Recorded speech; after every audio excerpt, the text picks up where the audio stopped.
Għalkemm is-sitwazzjoni internazzjonali tista' toffri ċertu sfidi, b'ekonomija b'saħħitha u r-reżiljenza tal-poplu Malti, pajjiżna kapaċi jeleb l-isfidi tal-futur. Kliem il-Prim Ministru Joseph Muscat f'intervista waqt serata f'pajjiżna organizzata mir-rivista internazzjonali The Economist.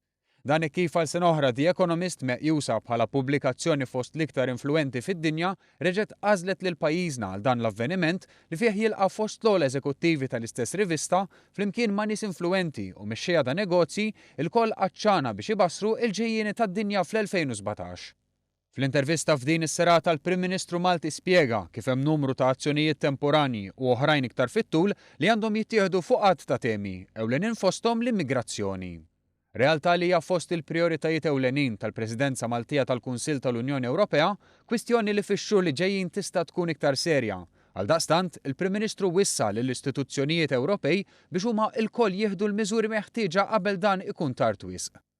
Mitlub mill-editur eżekuttiv ta' The Economist Daniel Franklin biex jagħti tbassir tiegħu għal din is-sena u jemminx li d-dinja tista' tieħu daqq ekonomika minħabba Donald Trump u Brexit, il-Prim Ministru Malti prefera jkun realistiku u jżomm saqajh mal-art. Filwaqt li qal li wieħed għandu jkun preparat għal kull eventwalità, innota bid-bissima li lanqas The Economist stess ma kien bassar dwar Brexit u Trump u tenna li pajjiżna huwa sod u jinsab lest għal dak li jista' jinqala.